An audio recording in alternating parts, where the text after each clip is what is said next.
Well, welcome to a very special edition of Back Chat today when we haven't got our three wise men in the Ark at Headingley. We've got one wise man in the Hilton Hotel in Liverpool. It's Marwan Koukash, Dr. Marwan Koukash, the owner of the Salford Red Devils. Very good afternoon to you. Good afternoon. Welcome along.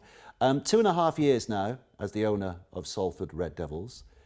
Do you regret getting involved in Rugby League, or has it been an adventure? Oh, I don't regret being involved in the sport. I grew to love it, and but the only regret I have is I've not been able to deliver the success that I promised to our fans. And also I regret meeting certain people in the sport that I relied on their advice. The advice they gave me was not the best. What would you do differently then? I would not ask them again. I would definitely brought in from the start a person like Tim Sheen, somebody who knows the game, and the advice he would give you is for your benefit, and not for his benefit. What would you consider to be the biggest mistake? The biggest mistake, obviously, in the people who I have employed. Okay. Whether some of the players there, or maybe one or two of the managers, etc.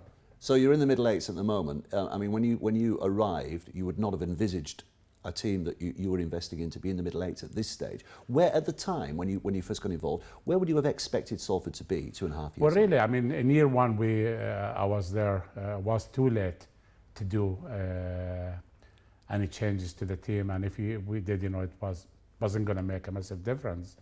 But for year two, i.e. last year and this year, when you look at the squad of players we've assembled, and they are good, on paper they looked a very, very capable team, and a team that should have been in the top 8. And when we look and see that they failed to get anywhere near the top 8, certain questions have to be asked.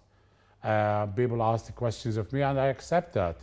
But at the end of the day, I'm always somebody who signs checks, deliver on the promises. I said I'll bring certain players to the club. At the end of the day, it's up to the players to perform. You see, no matter what, how much money I invest in the club, and no matter how good the coaches are, once the players leave the tunnel to go on the field, it's all down to them. And questions have to be asked of them. Why, for 2 years, we have failed to get into the top 8? Why do you think that is? Do you feel that players have come for the money and maybe haven't played with the club at heart? Okay, I can't say all the players are, but certainly some players, they came to us because we paid them more money, or we offered them more money than other people. And they weren't, recently I've been going to the under-19s, our under-19s, and I've been enjoying every minute of watching them play.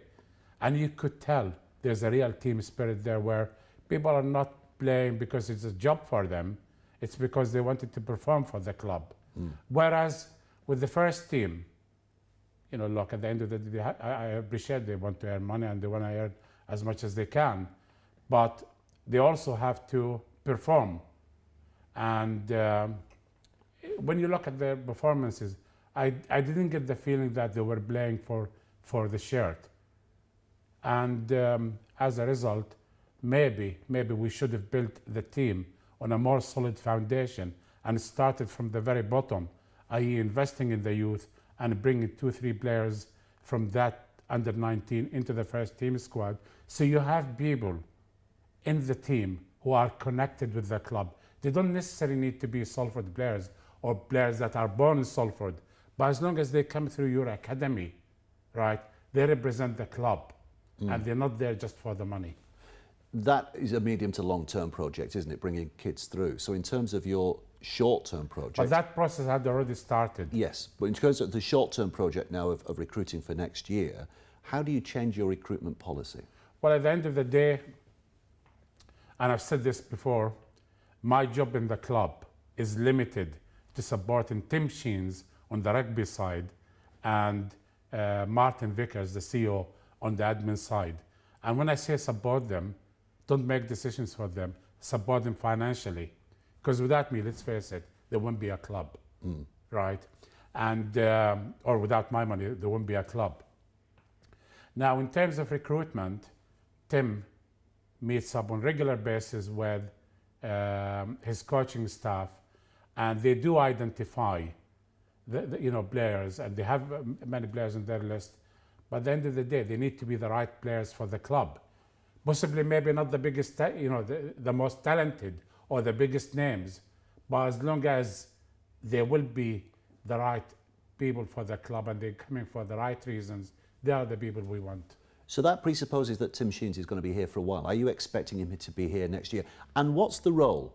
Because you've agreed a severance now with Iestyn Harris. You've got Ian Watson in there in temporary charge, I don't know.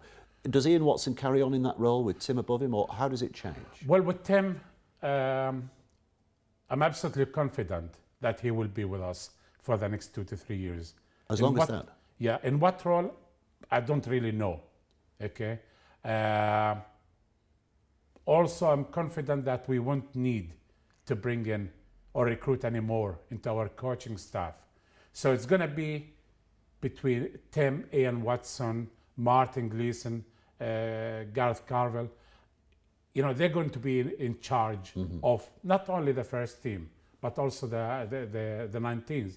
In what capacities? I'm still awaiting for them to agree. It could be where, if Tim stays as the director of rugby, then Ian Watson will automatically stop acting and become the head coach. And listen, from what I'm hearing from Tim is very impressed with the way Ian Watson has handled, the team and the difficult situations that's arisen recently. And it could be a case where Tim Sheens will become the head coach. So we have that scenario. Either Tim becomes the director of rugby or Tim becomes the head coach, and the coaching staff will work with Tim. If you're in Super League next year, if you're not in Super League next year, is that the end of the project, or would it be to start again? Because there's no guarantee that you're going to be in Super League at this stage. No, there's absolutely no guarantee. And listen, the reason why we not going all the way out for recruitment is because we need to be absolutely sure we are in Super League. But once we are in Super League, but to answer your question, am I going to walk out in the club if they go, if they're relegated? No, I'm not. I'll start again, and we'll start from the championship if we need to. But the coaching staff will be there as well. Have you come close to walking out? The famous text, the famous tweet, "I've had enough after one big defeat." Have you at any stage in the 2.5 years come close to walking away? Listen, I'm a human like you, like anybody. And we get frustrated when things are not working for us, working out for us. And sometimes you sit back and say, have I had enough? And occasionally, when things are not going, not just wrong on the field, but elsewhere as well. And that particular day you're referring to, I probably meant it. I have had enough that evening. But, so that's the closest I came to walking out in the club. But once I went back home and, relaxed to the family, etc., I knew I had a commitment to fulfill for the fans. And no, I didn't. I could have taken the easy option and the cheaper option, by the way, much cheaper option. I hope my wife is not going to be watching this, but I've invested large amount of money just to walk out, and I wouldn't be doing that. How much, if it's not an impertinent question, how much of your personal wealth have you put into Salford? My wife will be watching this program, Okay. so I'm not going to tell you how many millions. A lot more than you expected, but millions. It is millions, is it? My wife will be watching.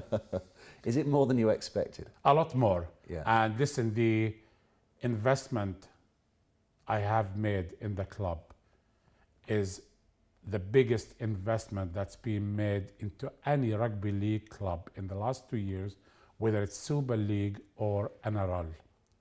What does Marwan Koukash get out of this? What is the return for you? You invest money in a business, you want to get money back. You're not going to get money back. Listen, I love rugby league. I'm determined to succeed. I mean, I guess the biggest love in my life is my wife and my children. Rugby league, second to them. Could I do without it? I doubt it. But I do want to succeed. And there's not many things that I got involved in life that I haven't succeeded. This is a typical project we're sitting in today. This has been like 7-8 years, faced many challenges, right? A lot of investors would have walked away from such challenges, but stuck by the project. And now I have possibly one of the best hotels in Liverpool, if not in the Northwest. At the end of the day, the reason I'm gonna stay around is because I believe I could still deliver success for the club. But at the end of the day, you know, I'm doing this on behalf of the fans. And if the fans think I'm not the right person to be around, then yeah, I will walk out. Because I'm not just doing it for myself.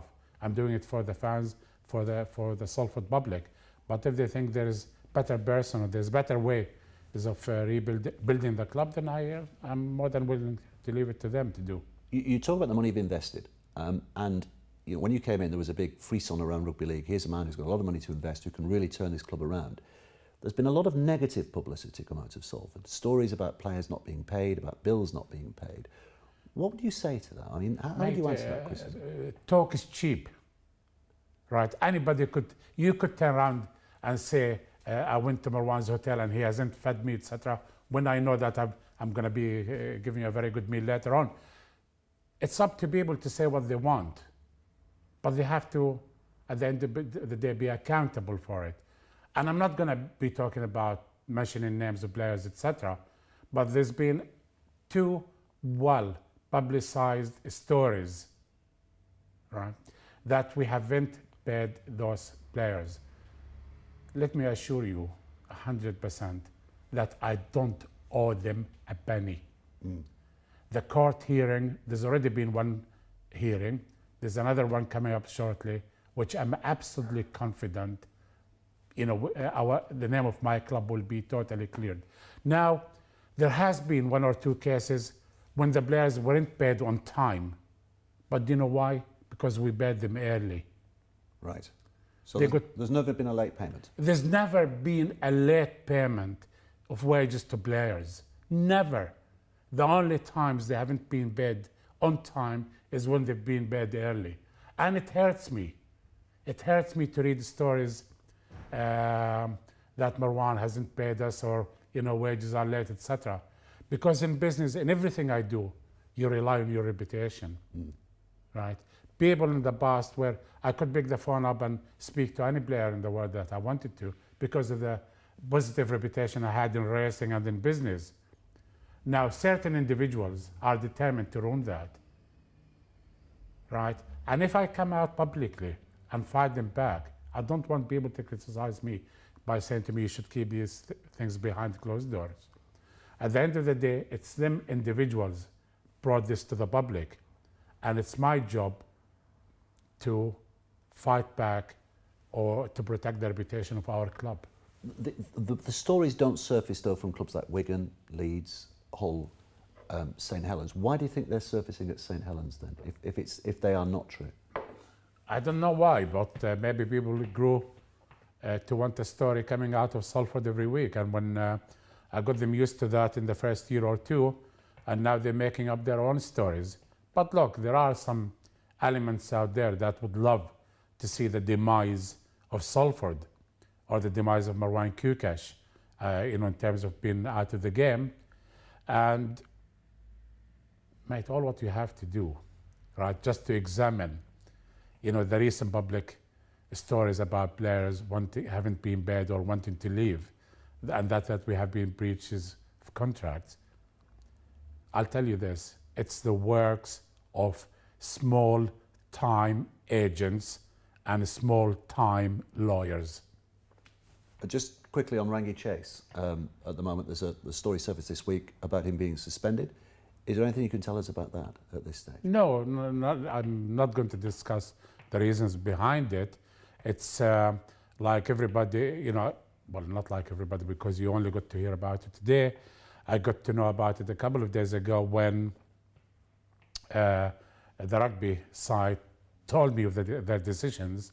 They didn't need to consult me, but out of courtesy, before it became public, they told me of their decision, and the reasons behind it. Listen, I love Rangi Chase and I love to see him play, and I think a lot of our fans feel exactly the same way and will be disappointed that he's not in the team. But being made aware of the reasons behind it, and I respect and accept the decision that's been made.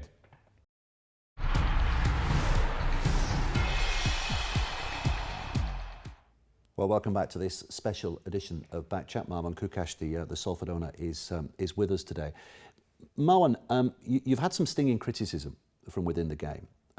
Perhaps the most outspoken recently was the Leeds coach, Brian McDermott. Your Salford side went to Leeds, you were beaten very heavily, and he laid that defeat very squarely at your feet and questioned your leadership capabilities. Did that criticism sting you? It hurts me. It hurts me for many reasons. First of all, I have full confidence in my leadership ability. There's so many different styles of leadership, and the way I lead have led me to where I am now, being a very successful man in business and in sport. As for Brian McDermott, I think our team went there at the back of 2 fantastic wins against Hull KR and Catalan, and we had an off day. And I actually wasn't even at the match. I was in Dubai. And following the game on Twitter, and obviously it was a very, very heavy defeat, and I was very, very disappointed. But then what made the evening even worse for me is what I read or heard what Brian said. And really that surprised me in many ways, because I've always considered Brian to be sort of a friend in rugby league. Before and after each of our games when we play each other, he'd come to me and he would compliment me on what I'm trying to do and say, well done, stick by it, etc. So to hear his comments were absolutely shocking. Was there any element of that, though, that made you think, maybe I should listen to what he said? Or did you dismiss it completely? No, I'll dismiss it totally. There's nothing Brian can say that, or try to teach me that would improve my leadership skills. Quite to the contrary, there's 1 or 2 things that, if he does attend my leadership classes, and what Brian needs to understand when he talks about leadership, he's talking to somebody who delivers leadership training to the leaders of the industry. So I don't need somebody like Brian to teach me how to lead. Would you say you're a difficult man to work for, though? No, I'm not. A demanding man to work for? Listen, whether I'm working here in the hotel, whether I'm in racing and in rugby, my training business, my numerous other businesses, I demand success. I don't want to be taking part in racing just to have a runner in a race, or to take part in rugby just to have, to say I'm the owner of a rugby club. I need to be successful, and I won't stop. I won't let anything get in the way. But again, going back to Brian McDermott, if Brian, I believe he had an agenda there, and he knows that I know. What's the agenda? Ask him. Well, I'm asking you. No, he has I'm telling you, right now, Brian, for him to come out and say what he said, he had an agenda. And Brian, if you're watching, mate, I know what your agenda is. As I've been truthful here in front of the cameras, I'm saying you have an agenda. Come out and tell them what your agenda is. If not, I'll tell everybody what's your agenda, maybe in a few months' time once this dies out. Because, mate, I'm going to look at the cameras and tell, Brian, if you needed to tell me something, if you were really concerned about my club or my team, we could have had a chat after the game like we've always done. Why come out publicly, in front of TV and in front of the media, and criticize Marwan Koukash, who wasn't even at the game? There's a lot of criticism of business in sport generally, not just rugby league, but sport generally. Businessmen who've been successful out with the sport, who then come into the sport and think they can apply those same principles to the sport, and it doesn't often work. There are people within the game, Gary Hetherington at Leeds, for example, Ian Lenigan at Wigan. Did you seek them out when you came in to seek their advice as to how to run a rugby league club? Of the two names you mentioned, yeah. Would I go for the other name? I'd never ask him for advice, because it's just literally like asking a prostitute for a hug. It will cost you and it won't be truthful. Which name are we talking about there now? Which one of you? Which one are you saying? Are you offering that analogy to? You're not going to tell us. I'm sure you know. Okay, but you know, when we've been talking about strategy, or people have an agenda. Do you feel then that within the game, within the hierarchy of the game, there is an agenda that's working against you? I'd love to think no. Okay. And why do you think that is? I'd love to think that for a person, that the sport will always welcome people who are willing to invest, whether it's Marwan or somebody else. We need to attract them people who are willing to put money in and bring some kind of publicity to rugby league, because that's all what I've done. I've not done anything else to endanger the sport. All what I've done from the word go since I came into the sport is I've done nothing but to invest in the sport, to work for the sport, to publicize the sport, and I'm not sure why certain elements maybe within the RFL does not want Marwan Koukash to be involved. So within the governing body, because famously it was a meeting with Nigel Wood, the chief executive of the RFL, that brought you into the sport, but you seem to have fallen out with him quite considerably. No, Nigel Wood, right, Nigel Wood is an easy target, you know, to have a bit of laugh with on Twitter, okay? Yeah. But no, Nigel Wood is not. I respect Nigel. Nigel gets an awful lot of criticisms. I respect Blake Sullivan for the excellent work he's doing in Super League. But there are one or two people there I don't exactly have the same kind of respect for as I do for Nigel and Blake. Do you feel you get the support then from the RFL that you feel you should have? And what kind of support would that be? Well, let's face it, the people who brought me into the sport are the RFL, because they wanted an owner for Salford and they wanted an owner to maybe promote the sport. Have I had any help from them? No, I never had any help. When I came in, I was promised a bigger cap in order to rebuild the side, because really, you know, in January 2013, when I took over the club, we hardly had any players, right? And I had to start from scratch, and to build a competitive side with £1.8 million was never gonna work. And I know early in the discussions, they were gonna give Salford an exemption for a cap of £2.25 million. But again, they've gone back on it. Who's that, the club or the clubs or the RFL have gone back on that? Was it the clubs? Well, I believe it's the RFL. The RFL? Yeah. Who went back on that? Okay. Do you pick up the phone to anybody else at any other club? You obviously do not have a great deal of respect for one or two owners, but are there owners who you do pick up the phone to on a regular basis? Yeah, always. I talk to Simon Moran on a regular basis. Neil Hudgell, that I believe the Hull FC fans are calling him Nil Hudgell now. Sorry, Neil, I couldn't help that. I speak to Ian Lenigan on a regular basis. Yeah, but there are one or two owners who I don't really wish to socialize with or communicate with, and they're not going to be on my Christmas card list.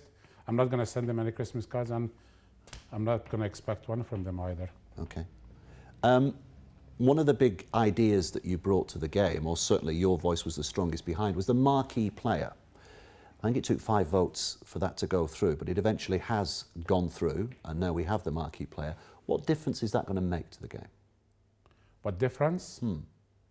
It's going to allow the clubs to bring in big names into the sport. Names that not only going to bring in a playing ability to the sport, but also going to create a huge buzz. Now, just look at this scenario, right? Sam Burgess playing in the World Cup. I'm absolutely sure he's going to be a star name, right? Just imagine if in 12 months' time, Sam Burgess to announce that he's going back to Super League, because Super League made it possible for him to go, with the marquee signing. It's going to be huge publicity for Rugby League, not just for Salford or any club he goes to. It would be huge. Sam Burgess not only would be known to Rugby League players, people, or audience, but the whole of audience of Rugby Union, and that would be a huge victory for Rugby League. So is Sam Burgess a player that's in Salford sides?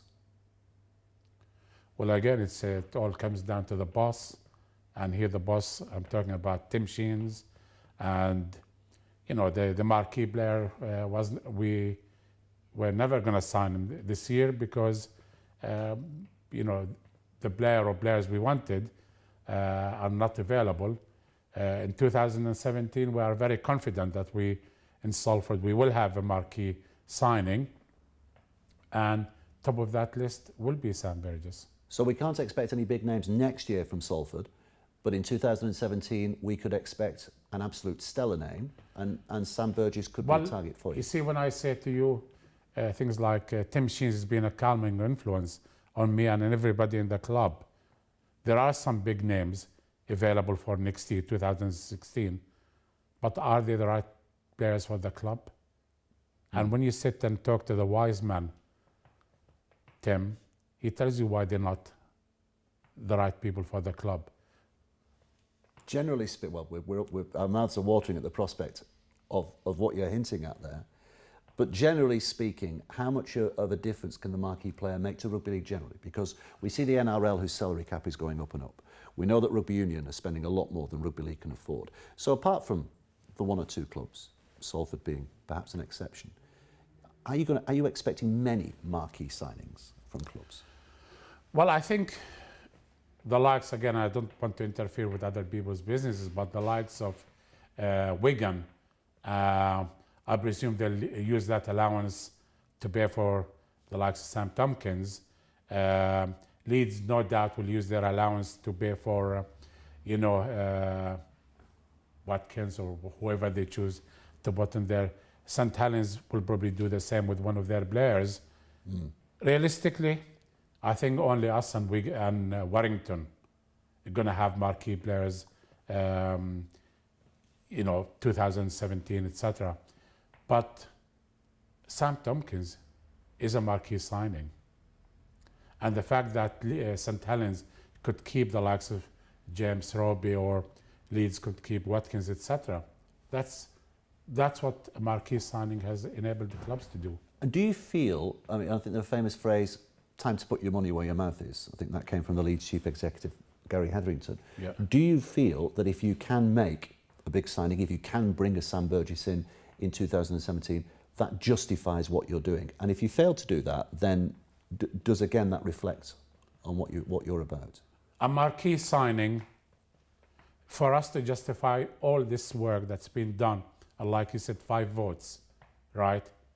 Yeah, 1 or 2 clubs need to put their money where their mouth is, me included, and be able to bring somebody of the status of a Sam Burgess. Is it a matter of pride for you to be able to do that? It's not a matter of pride, it's a matter of wanting to deliver, and in the belief I have.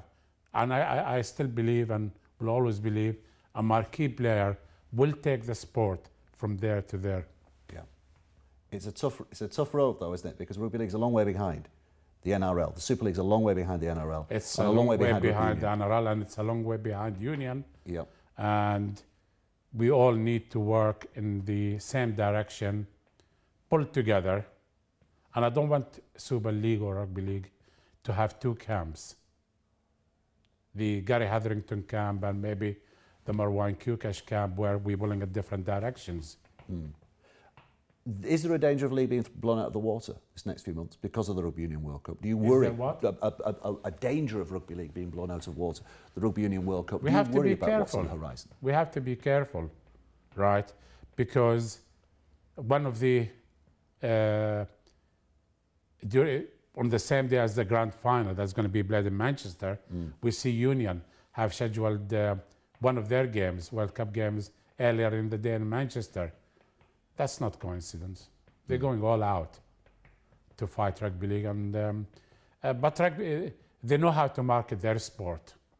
A couple of months ago, I was on a holiday, got on a flight from Dubai to come here, and the World Cup was branded on most of the Emirates flights. So they do a far better job in marketing their sport and their competition than we will ever do.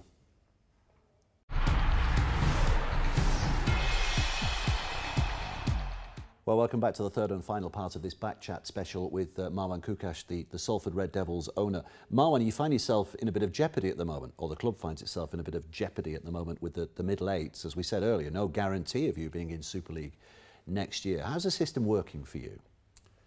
The middle eights? Yeah, the middle eights, the eights, the new system we've got this year. Well, the middle eights, I think it's been unfair. It's been unfair to the championship clubs. I'm saying this even at the expense of my club.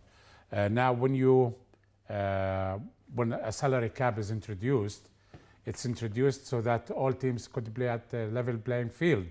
How could you have 4 championship clubs playing with a salary cap that's almost only half of what Super League clubs are playing? So straight away, you're not rewarding success of the hard work that's been done all season by the teams like Bradford and Lee. They had fantastic season, and what we are asking them now to do is to compete against the likes of my club, but we have an advantage over them because we have a salary cap of 1.8. They have a salary cap of what, about $1 million. So how could you do that? Well, they are competing. I mean, Bradford beat you. They are competing, and it's Bradford, yeah. But are you going to have that kind of result week in and week out? It could be that it was a very bad day for us, which I think it was, and a very good day for Bradford. But that's not, you can't. Lee and Bradford finished first and second, right? And you can't reward them by asking to just compete with Super League clubs for a possibility of a promotion, even if they beat. Say, for example, Bradford finishes 4th. They still have to go and play in this £1 million game. And I wish the RFL would stop calling it the £1 million game, because it's not a £1 million game, right? It's a gimmick.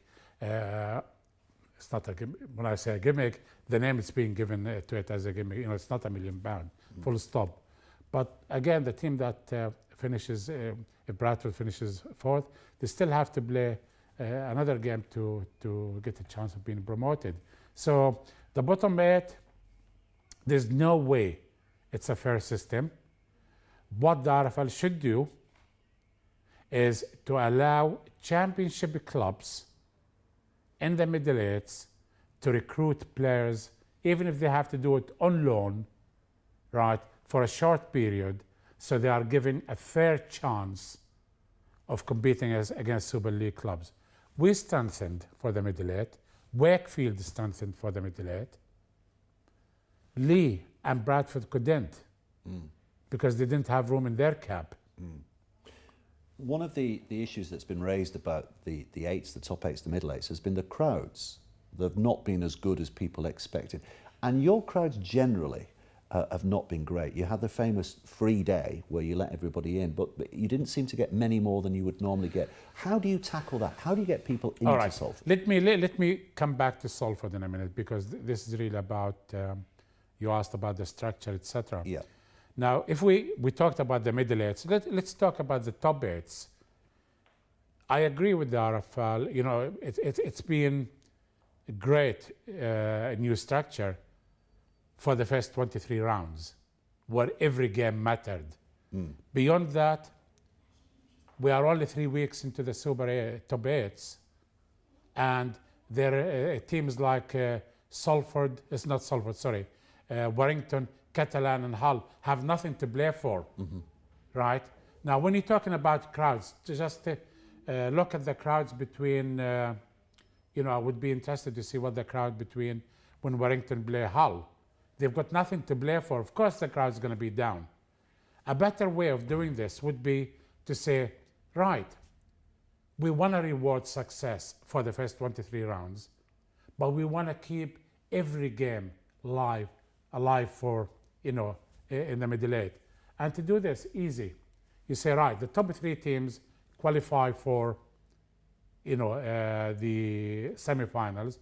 The 4th team is not the team that finishes 4th after it. It's the team that performs best in the middle 8s. So a new competition, so to speak. Well, it's not. It's a competition within a competition. Yeah. So if we look where we are now, we're looking at, obviously, Leeds is going to be in the semi, Wigan will be in the semi, and Huddersfield, for example, whoever is 3rd.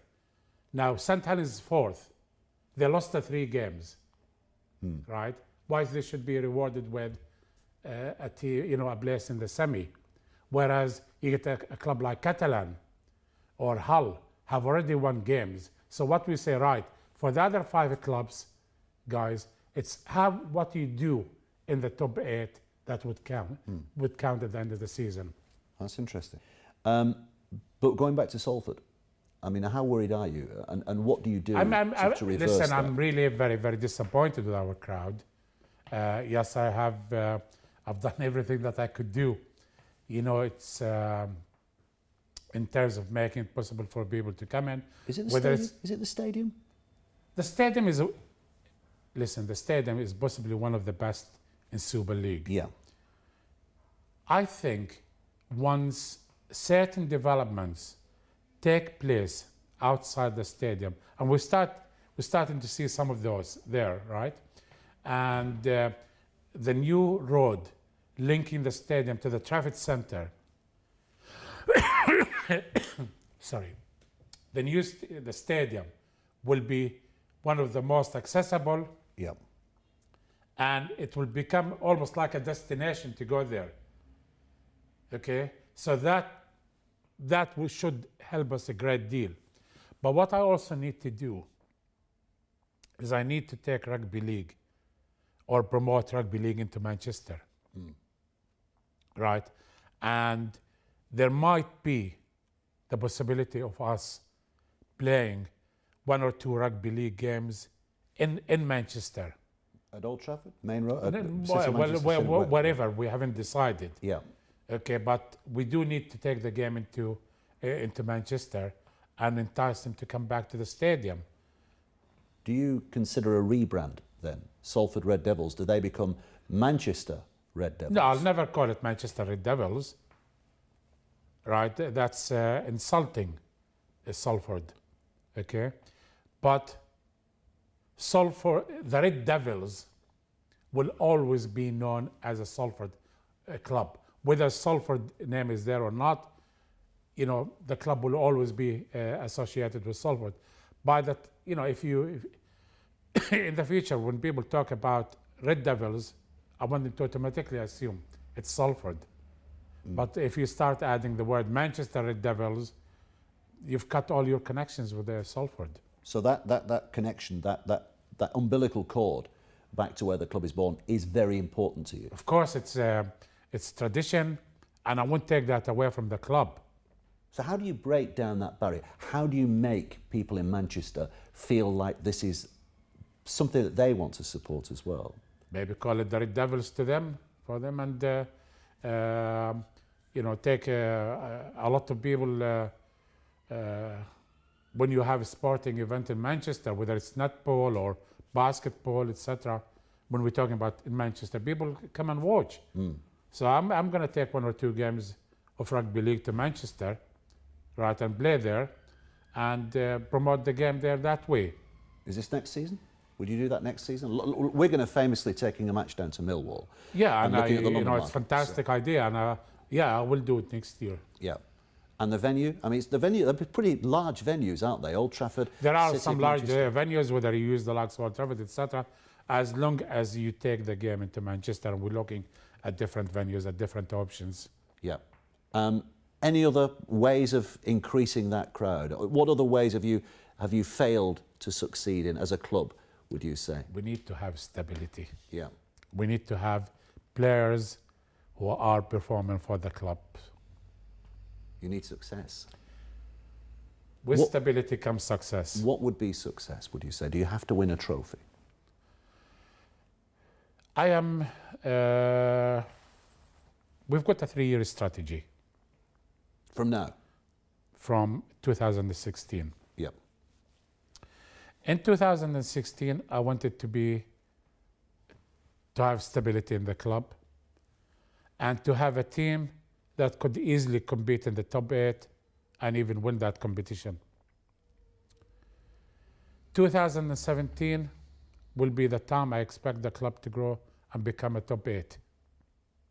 2018 is the year in which I want the club or the team to be knocking at the door of a semi-final, whether it's a Super League or a Challenge Cup final. So the dream would be, just going back to the marquee player, would be to have a really big name in there. You know, you've hinted at the possibility of Sam Burgess. 2018. We have an awful lot of work to do to bring stability into the club, right? No doubt there will be some changes to names of players, you know, players in, players out, etc. I want to have that stability. I want to have a solid foundation next year that we could build on for year 2017 and 2018. Without the solid foundation, we're going to end up with the same kind of results we've had in 14 and 15. Is there an end date for you? Is there a date where you've looked into the future and said, you know, if I've not achieved it by this stage, I'm going. Or even if I have achieved something by this stage, I'm going. I'm sure the fans will tell me of that day Right. or date. So you would listen, if the fans came in number and said, Marwan, enough. Enough. We've had enough of you, Mr. Koukash. I'll say, right, you know, I'm doing this for you. And if you think you've had enough, I'm more than happy to walk. And what would be the consequences for the club, would you say, if, for example, you walk tomorrow? The consequences is I have to ensure that there's financial stability, right? Next year, if the fans want me out, the club could survive without me because of the changes we're making. The club last year was paying a huge amount of money for people who weren't even playing for the club and on settlements and so on. That money will be saved for next year, and you know, even if we have to move 1 or 2 players, the club will be financially stable. So if Marwan Koukash wasn't there in the club for next year, people will look back and say, well, we're still in Super League. We are in a far better position than we were 3 years earlier, because 3 years earlier we couldn't take our place in the competition because we nearly went into administration because of the debt, etc. Next year, the club financially is stable and doesn't need to rely on people like Marwan Koukash or others, right? And all what it needs is for the fans to start going and watching the game and pay for it.